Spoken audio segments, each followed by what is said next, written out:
The biggest blind spot is that all the wonderful supports and accommodations that have been put into place and are now on autopilot are left in autopilot. And so all the ways in we've supported this person are the skills that they need to learn, or we should be saying, can they learn these skills?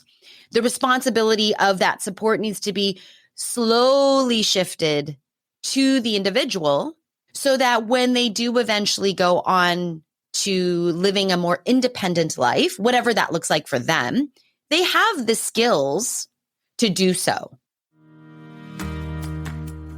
Welcome to Tilt Parenting, a podcast featuring interviews and conversations aimed at inspiring, informing, and supporting parents raising differently wired kids.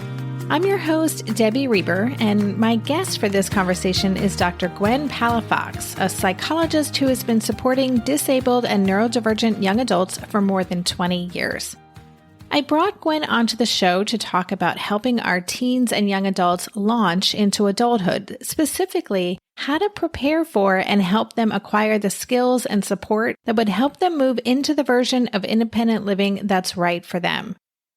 In our conversation, we looked at some of the common challenges neurodivergent young adults face when transitioning into adulthood, how we can navigate systems and conversations with our kids to help them feel empowered and capable and have agency, and how to respond to our own concerns and fears about what comes next.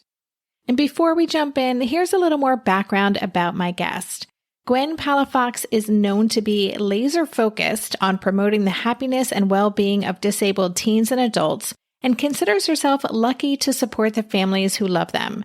She is a fierce ally of disabled individuals and their families, and she's shared her expertise in local and global workshops, at a TEDx event, as an expert witness, and in collaboration with other engaged and radically awesome professionals. Gwen feels honored to be a part of the lives of her wonderfully complex, unique, and awesome clients and their families, and you truly hear this in the way she speaks about her work in this interview. Oh, and one last thing. Near the end of the episode, you'll hear Gwen talk about the Bright Life System. That's a tool Gwen designed to empower parents and their autistic and disabled adolescents, teens, and young adults prepare for adulthood. Gwen is offering Tilt listeners a 15% discount on that Bright Life System. So you can learn more about that program at Gwen's website, which is meaningfulgrowth.com, and enter the code TILT15 when you check out to get that discount. Alrighty, so without further ado, let's get to my conversation with Gwen.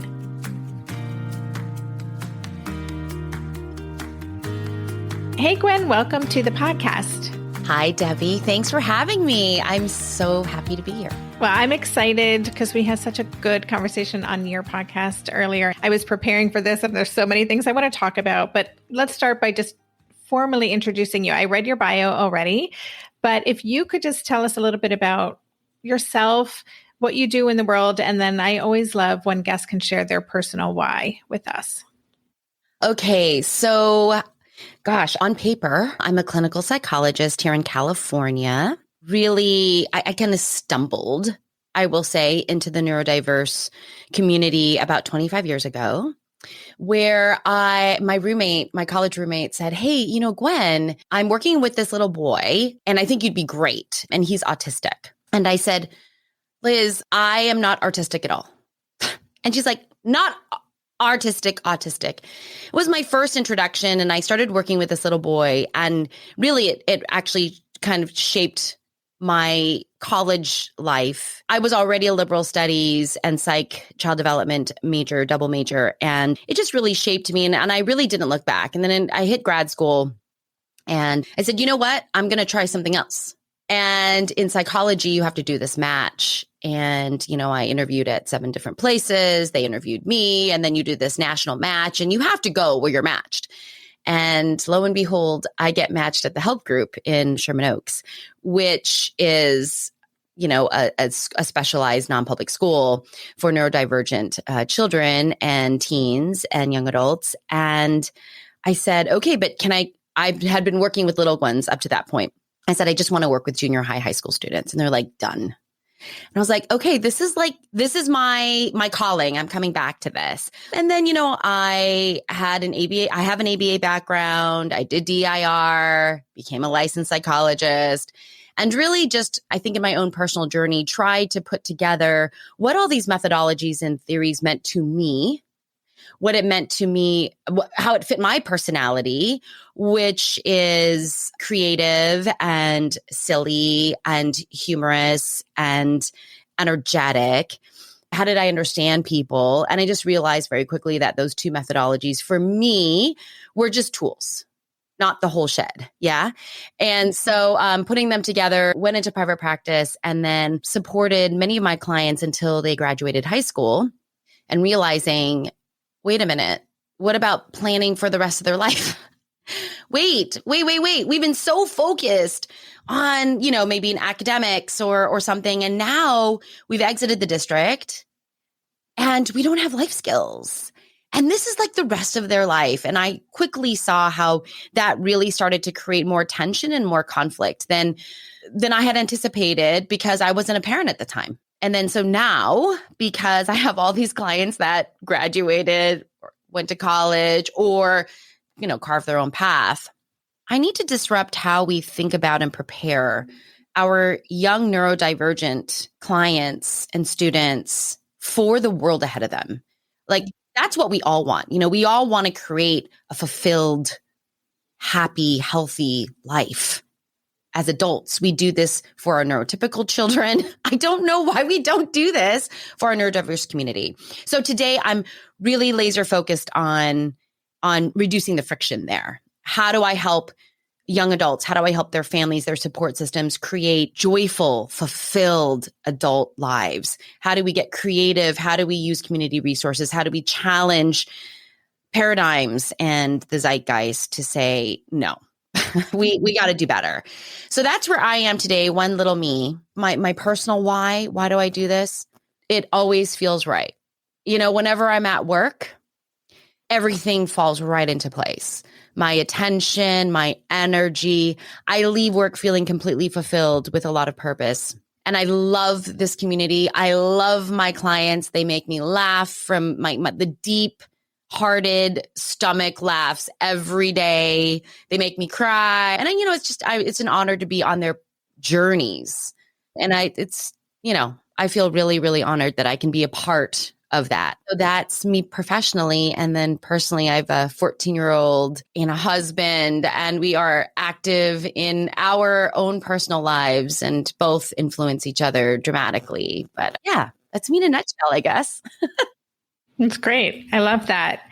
I also love how you talked about creating this joyful, fulfilled experience for these humans as they launch into adulthood. And that resonates so much. That is something I talk about all the time, is just reminding parents like what we're doing here. We can get so focused on the micro and what's happening in our lives here, but really we're looking to create self-actualized adults who know how to advocate for themselves and who really can find happiness and success. I mentioned earlier that I was on your podcast and we had such a lovely conversation. And I think we just realized, oh my gosh, there's so much synergy and alignment here in our philosophy.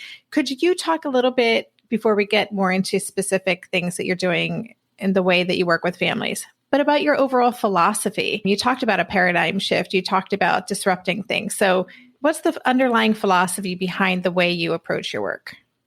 Yeah, right out of the gate, I've got some core assumptions. And I think assumptions are so important to consider. One assumption is that people are trying their best and doing their best. That applies to everybody. That's not an easy assumption to hold, especially when we meet people who we might disagree with fundamentally, or we might disagree with the actions or behaviors that they've taken or kind of exhibit. But I also don't know what their journey is, and I don't know what their lived experience is. And so by me kind of assuming that people are trying their best and doing their best, have the best intentions for themselves and how that's their MO, right? Then I really quickly have empathy for their journey or what their journey is, or the fact that I don't know all the details of their journey. So I have no place to judge. That's my first core assumption.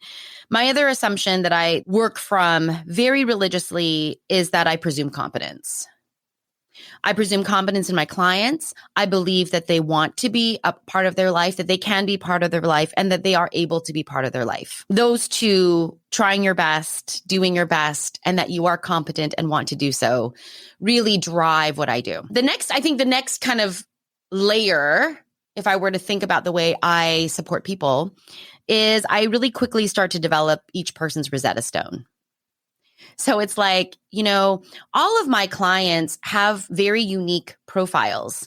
So there's different things that affect them, right? That could be their sensory motor challenges. It could be language challenges. It can be sensory sensitivities. It could be executive functioning kinds of issues. It could be cognitive differences. It could be, the list goes on. And the most important thing is, what is the way in which this person thrives? What are the conditions of thriving for this young person? A lot of times I have to consider their habitat, their environment, their family system, because that is so important. The young people that I support end up, they're supported by their families for much longer than a neurotypical young person is today, and so considering family systems, considering interactions between parents and children, even if their children are teens or in their 20s or their 30s or 40s or 50s. I've got some of those clients in their 50s, right? When we develop that Rosetta Stone, that how does this person tick? I really feel like what happens then is we look through the eyes of accessibility, right? How do we help this person access their communities and their world in a successful way? We access what supports and services they're going to need. And we also access how can we help this person be comfortable? And I think that's something that we miss. My clients, that what I found is they're some of the hardest working people on the planet.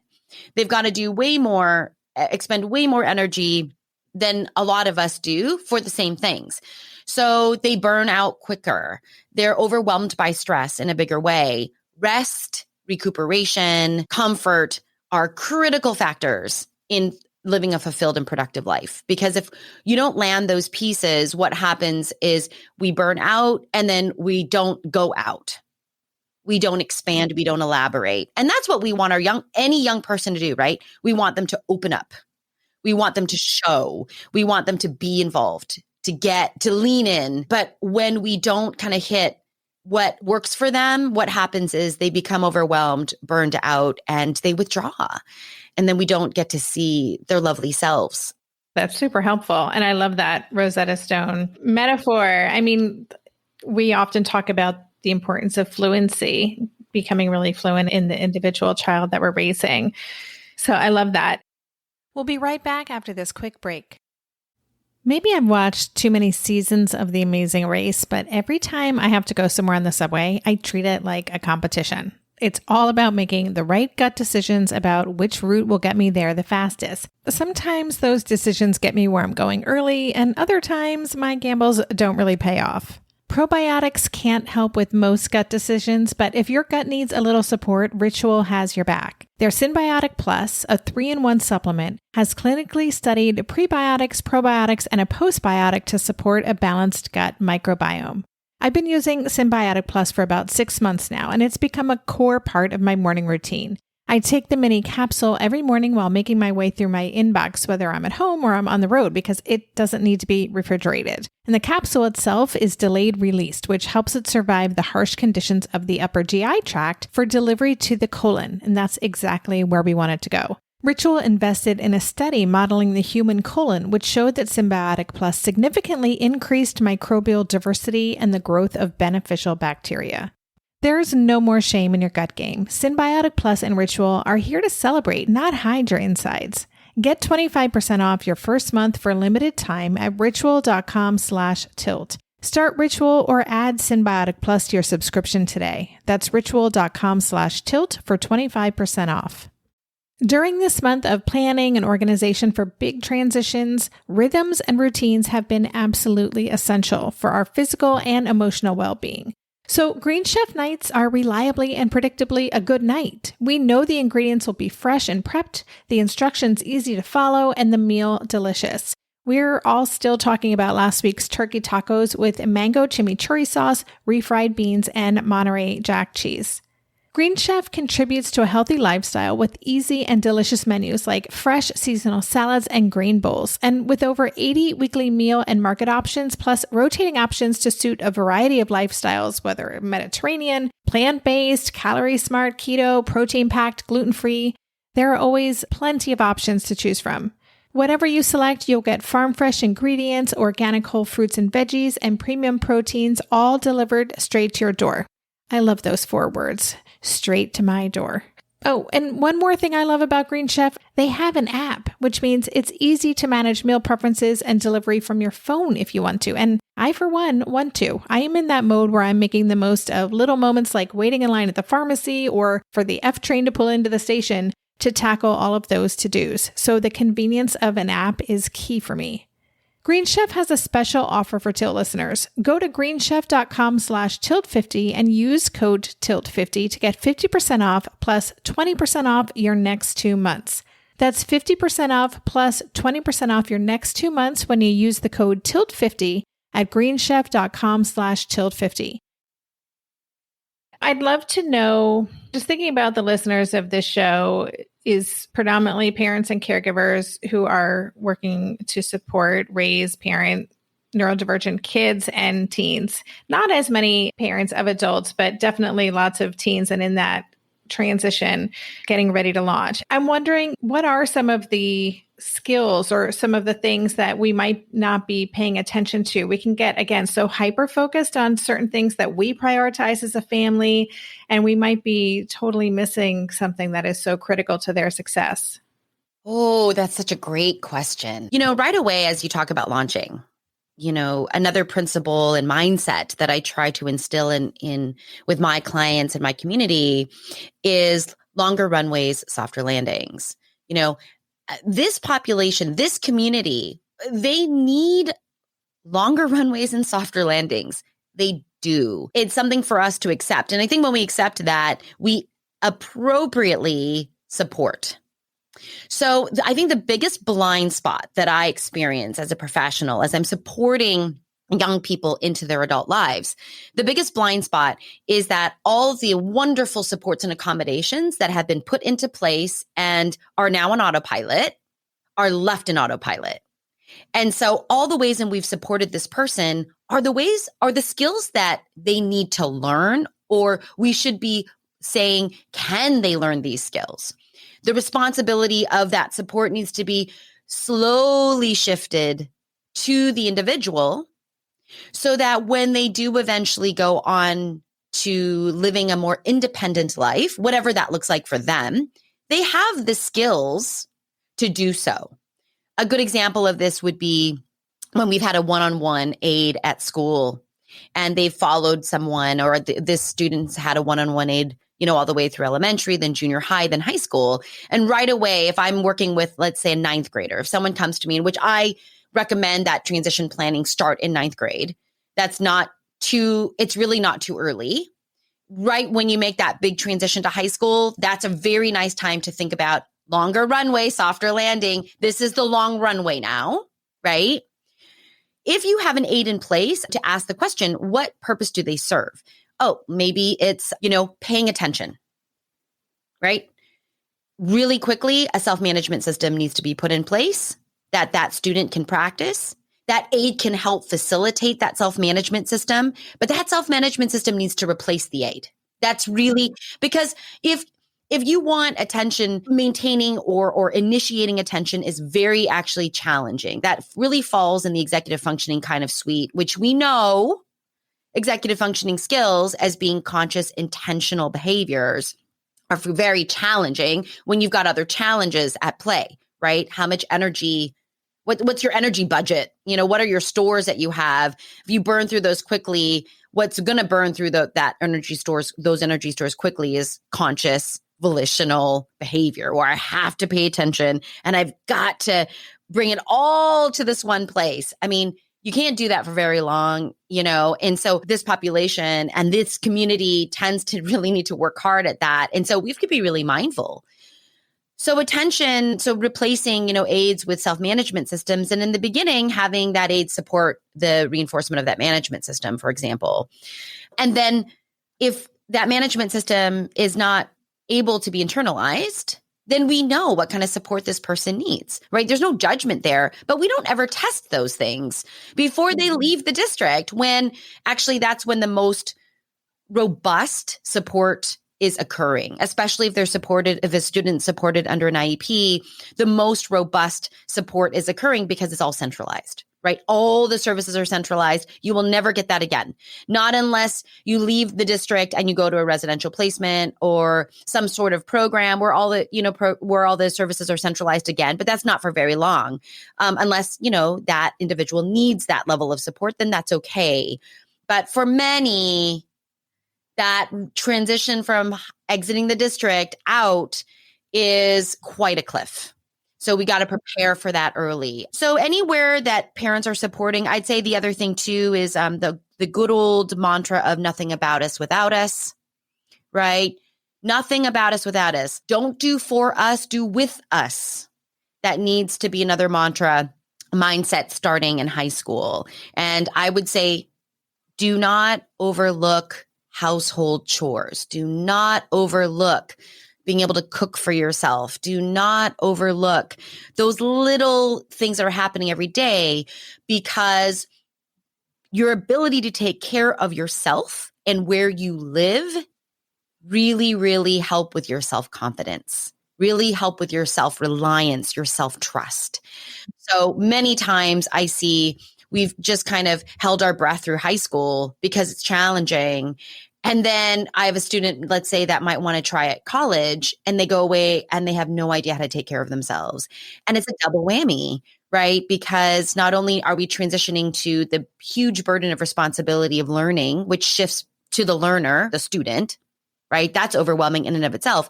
Now I've got to learn how to take care of myself. It's a big transition. So my encouragement is start in 9th grade and all the little things.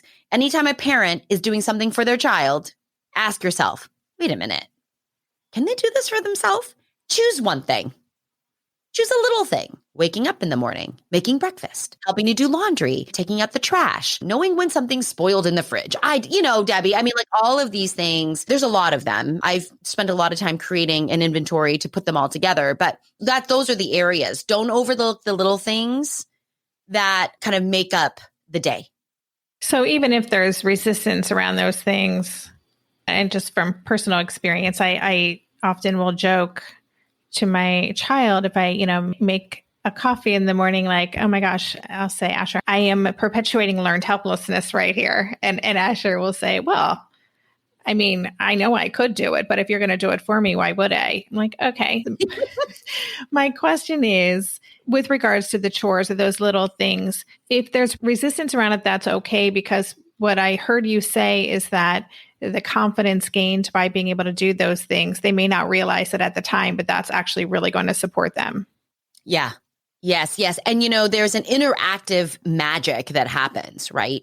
So the other piece that happens in facilitating autonomy and agency and independence is an interactive process. It's not just a parent saying, you do great, you're on your own. That is not how it works. Speaking as a mother myself, right? Where do I let go? How much do I let go? When do I let go? Let's say, is highly dependent upon how much I trust that my kid can do it.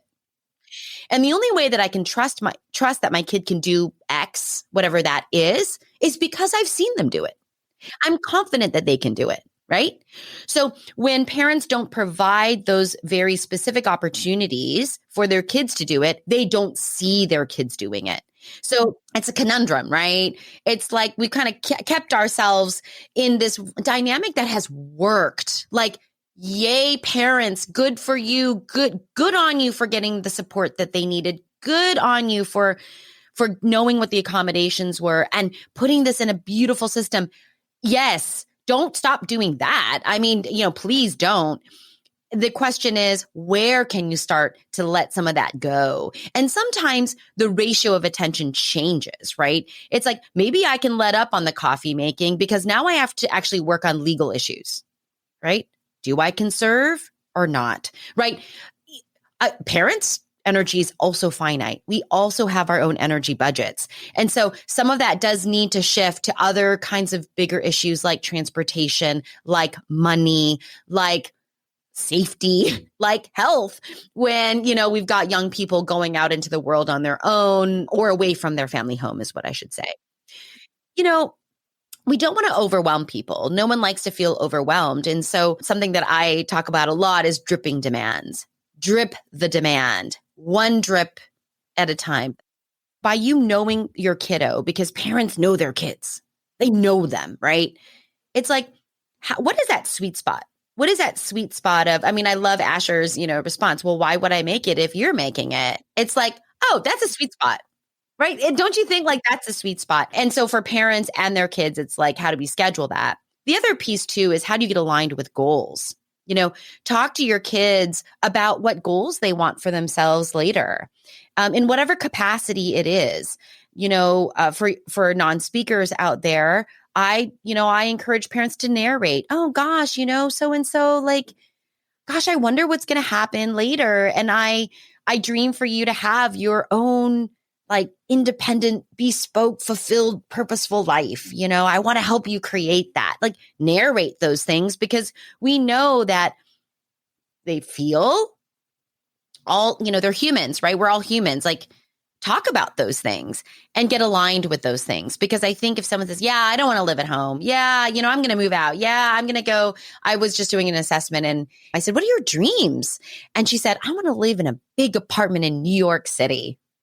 And I just giggled, right? Because I was like, listen, I totally believe that you're going to be able to live on your own. It's the big apartment in New York City that I'm like kind of giggling about, because that talk about access, right? But yeah, okay, you want to do that, but yet you still want your mom to make you breakfast.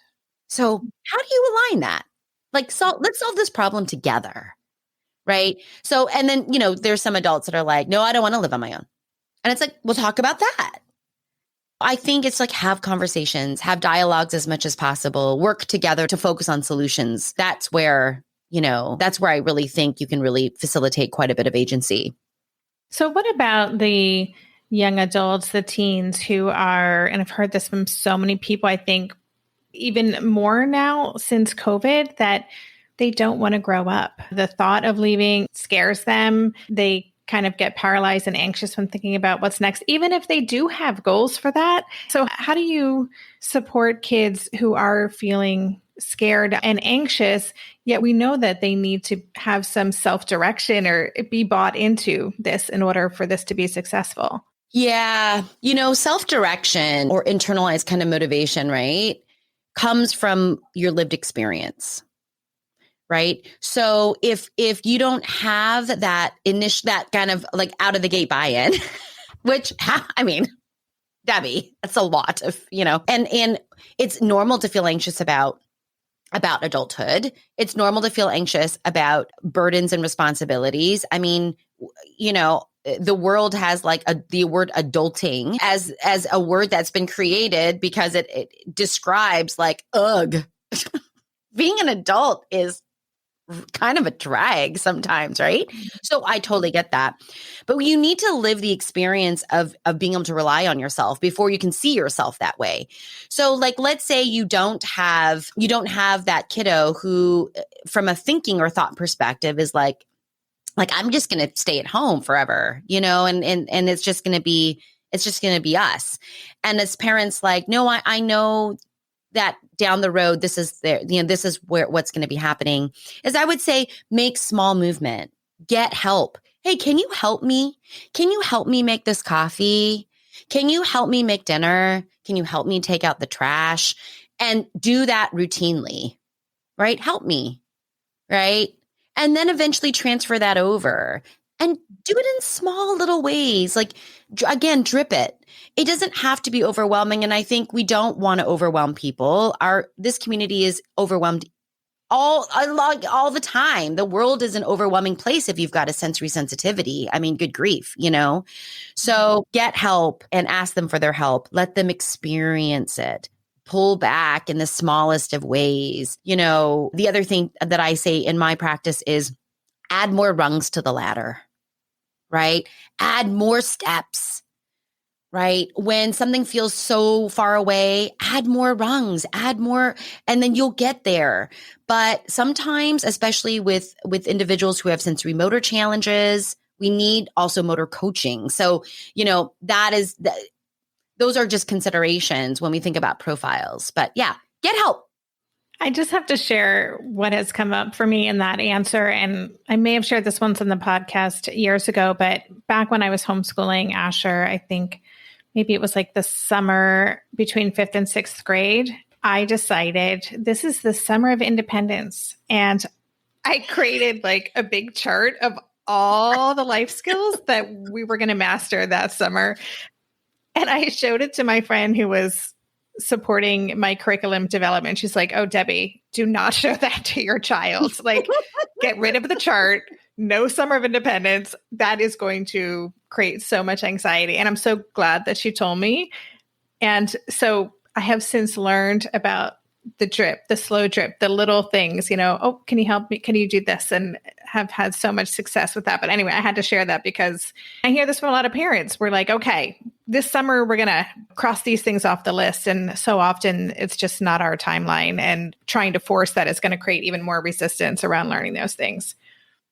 Yes. And, we want the energy flow to be going in a productive direction, not in a guarded, you don't want energy for walls, right? You want energy for like roads, maybe sidewalks, whatever that is, right? That's where you want the energy to go.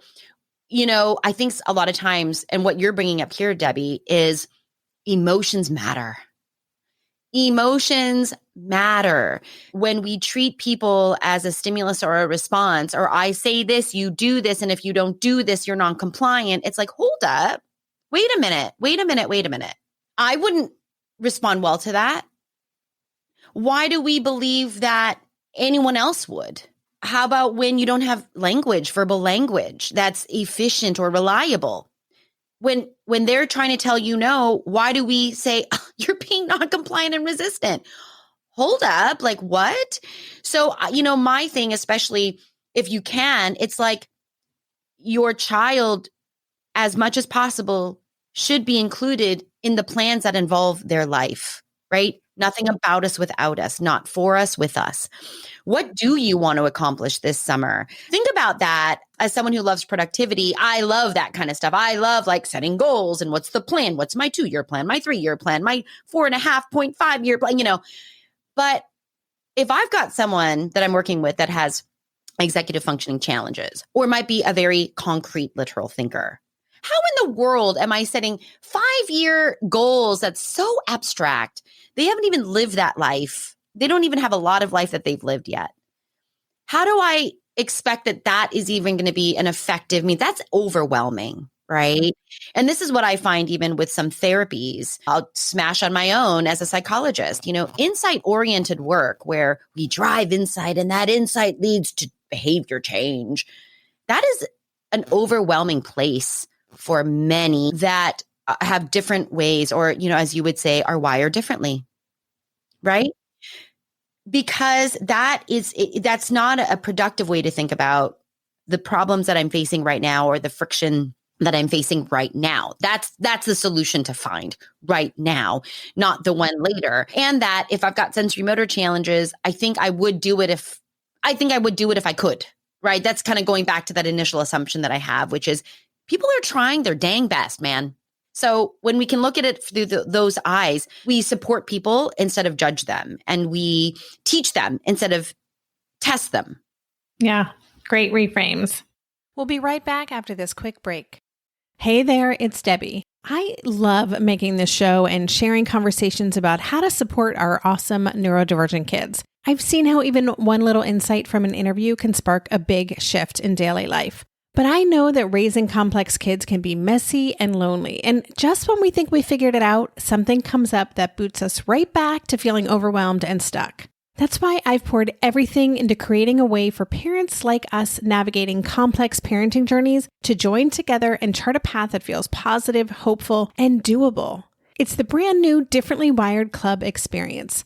In the club, you'll get personal support from me and other seasoned parent coaches, 6 live calls every month where you can connect and get your personal questions answered, the opportunity to learn directly from authors and experts like I have on this show, monthly themes for getting specific and tactical, an exclusive private podcast feed, and the best, most generous community of parents. Seriously, these folks show up for themselves and each other, and that right there is really everything. Because it's a daily reminder that we're not alone. Our kids aren't broken, and we have totally got this.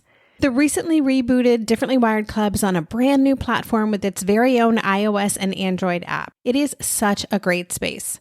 However you learn, whatever your style, no matter the ages, genders, and neurodivergent profile of your children, the Differently Wired Club can help you cultivate the positive shifts you're hoping for. Join us today by going to tiltparenting.com/club. That's tiltparenting.com/club. I hope to see you on the inside.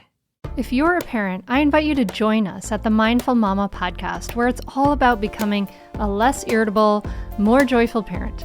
With sometimes hilarious and always thought-provoking experts and friends, at Mindful Mama, we know that you cannot give what you do not have. And when you have calm and peace within, then you can give it to your children. I'm Hunter Clark-Fields, and I can't wait to see you there. Listen in to the Mindful Mama podcast. You've talked about life skills, you've talked about executive function, and I imagine that this looks different for every child, depending on their unique strengths and their unique wiring, their relative challenges, and their lived experience. But are there other common challenges that neurodivergent teens face when transitioning to adulthood? Yeah. The two main areas that I'm heavily biased to look at are executive functioning and social emotional skills. And when I talk about social emotional skills, you can even go back to the SEL frameworks, the social emotional learning frameworks. When I think that framework gives the 5 competencies, which are actually really nicely organized and research backed, right? We've got self-awareness, self-management, social awareness, relationship skills, and then responsible decision making. You kind of see how all those work together. And it's really, it's in the way, it's kind of in the process, in the way that someone lives in the world. That's what I really want to focus on, not the content, right? I know that most of my clients that I support can follow a list. Great. Can they stay calm when they follow that list and they hit a bump? Do they know that they're becoming frustrated or irritated? Do they know what to do with that? And do they know when to do that?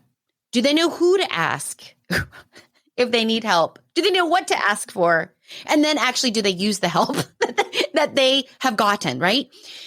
Those are the areas. So social emotional learning and executive functioning are the two main kind of process, cellular, woven things that I think are really important. If I had to prioritize anything, if I had to choose hills to die on, swords to fall on, those would be the ones. If I choose one sword, it would be social emotional skills every single time, because I feel like those are the skills that bring you into every single situation in your life. I would say the other 3 little other areas that I find to be issues would be transportation, money, and safety legal issues.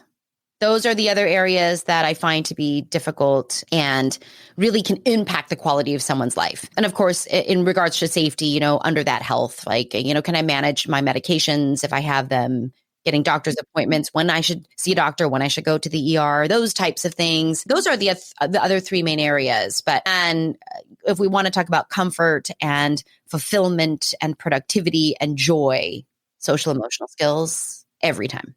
Yeah, that makes so much sense. And it's so, as you're talking about SEL, it's also just painful to know that SEL is under attack right now in the United States. That's a whole other conversation, and it's one we will be having on the podcast this season. But I did want to ask this question.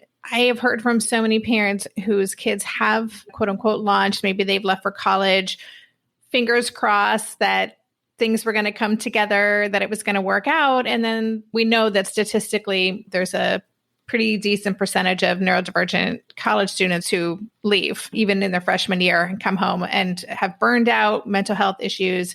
Wondering what guidance you have for parents whose kids are kind of approaching that. Their child thinks, okay, I'm ready to plow ahead. The parents have some concerns about what that's going to look like. Are there things we can do or ways to navigate maybe best practices to bolster them for that launch as much as possible?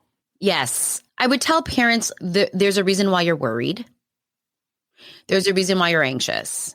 Please do not suppress those feelings and say, they'll be fine. In other words, hoping for the best is not a good plan. It's just not. There's too many factors. If there's something you're really worried about, for example, I'm really worried that about you waking up in the morning and waking yourself up in the morning and like getting to what you need to do. I don't know. Like that's a really common worry, right? Have that conversation with your kid. Have that conversation. Hey, I'm really worried about this. Me. And because I'm worried about it, right? You know how I am. I'm a doer. I do things when I'm anxious. So I'm doing things, but I really want to create a space for us to figure this out together so that I can feel better about it when you leave, when you plan to go away. I think it's important to call out whose emotion it is, because oftentimes moms, parents, what we do is we have worries, rightly so. They're coming from an honest place. And then we implement the summer of independence, right, Debbie? Right? And then we kind of overwhelm. And we look like naggers or over controllers. That I would say is to have that conversation and then start to test. Do little things and just say like, hey, in order to put my fears to rest and for me to not be overbearing or passive aggressive or irritable or whatever, as a parent, know how you respond to your own stress and distress, right? Can we come up with an agreement? Can we come up with a solution? I think the thing here is that parents often don't know what adult skills are specifically. They might land some of them, like you should be able to feed yourself, do your laundry, but sometimes we need to break down those things even more. Like emptying a dishwasher could be 95 steps. I'm not even kidding. It is. It can be, especially, one of my clients got up to 95 steps because of motor issues, but now they can do empty dishwasher on their own. But that's just one example. Like, this is what I mean by longer runways, softer landings. Like we need to start early and slowly so that we're not overwhelming, but we are being mindful. And so this audience is specifically a neurodiverse community, right? You still need to measure this community against neurotypical, fully independent individuals. If you really want to know where they're going to be able to be fully independent, you do still need to do that because those are the skills that are necessary to live in the world. A lot of times we don't like to make those comparisons because it's not really a meaningful comparison.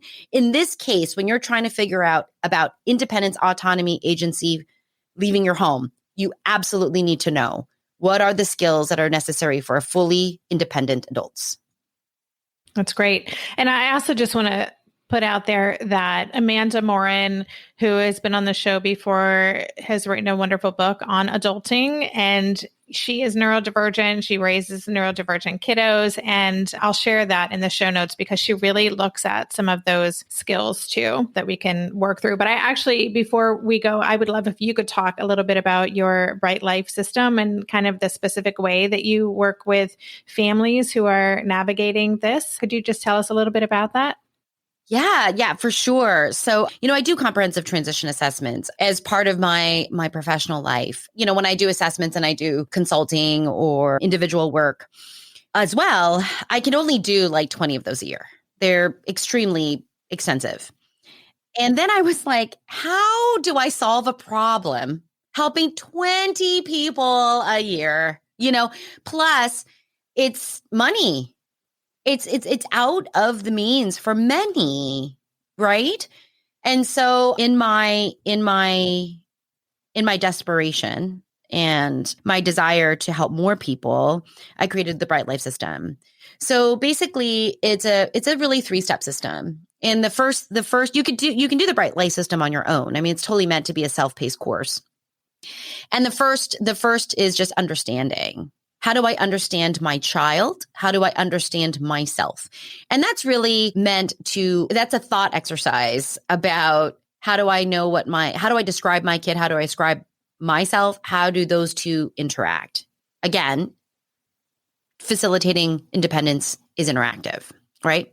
And then the second step is kind of doing an audit of skills. And there's about 400, the last time I counted, there's probably 420 skills across the living, learning, and working areas of adult life. And when we think about transition, those are the three main areas of life, with most of those skills falling under the living category. And it's really its own curriculum, if you will.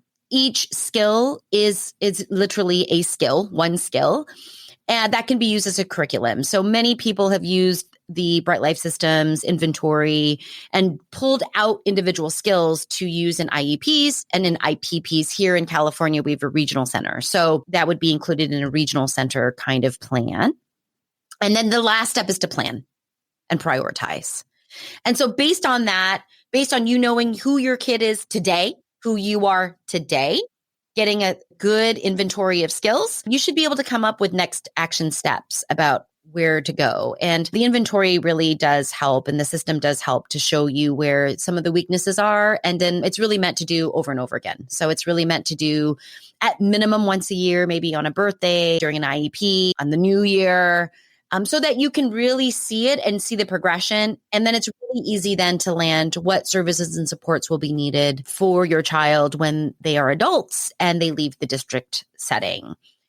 Because you'll see that you've applied work and energy and attention there. And, money is just not going to be, we just got to develop a system surrounding money, and that's okay. But at least we know it, right? We don't have to guess.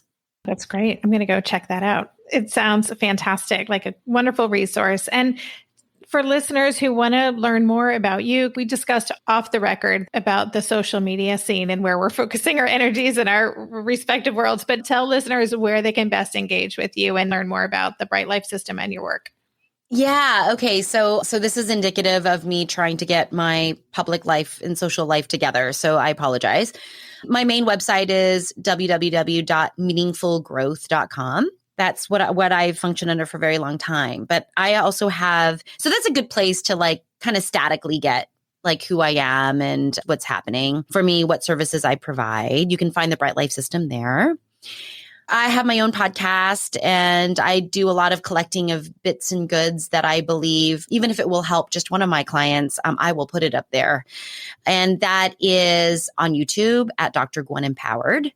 You can also find me at Dr. Gwen Empowered on Instagram as well, where I probably do more updating of more current, of things. But those are good ways to find me. That's awesome. Thank you.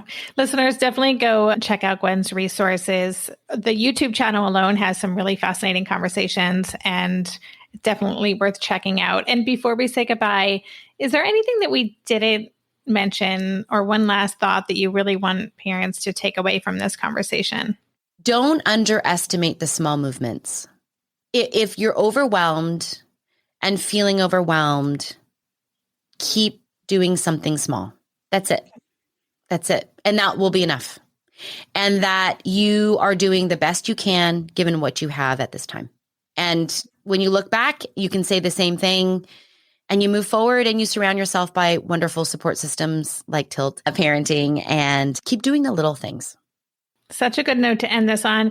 Thank you so much. I'm so glad that we have connected, that you are now in my world, my orbit, and that I could share you with the listeners of Tilt. And just for the work that you do, it's such important work. And I'm just so thrilled to be able to learn more about what you're doing and tune people into you. Thank you, Debbie. And I'm honored to be a part of your community as well. So thank you for including me. You've been listening to the Tilt Parenting Podcast. To go deeper into this episode, visit the extensive show notes page. For every episode, there's a dedicated page on my website with links to all the resources mentioned, a full transcript, and a podcast player with key takeaways marked so you can easily go back and re-listen to the sections you're most interested in. Just go to tiltparenting.com/podcast and select this episode. The Tilt Parenting Podcast is hosted by me, Debbie Reber, author of the book Differently Wired and the founder of Tilt Parenting.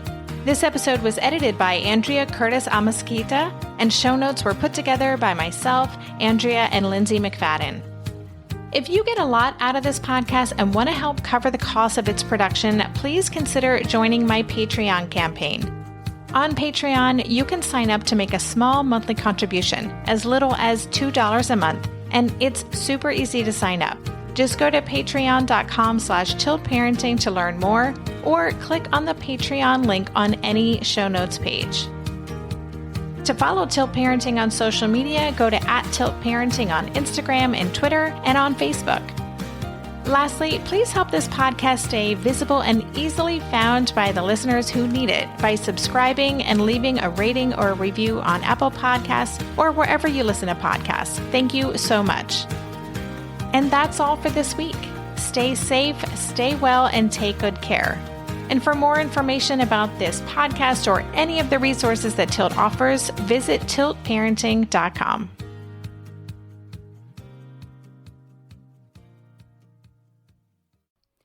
Hey, are you a parent of a teenager? Are you feeling overwhelmed about how to be what they need while also holding limits and boundaries that keep them safe? Are you tired of conversations that negate how messy this season of parenting is? Well, I've got you.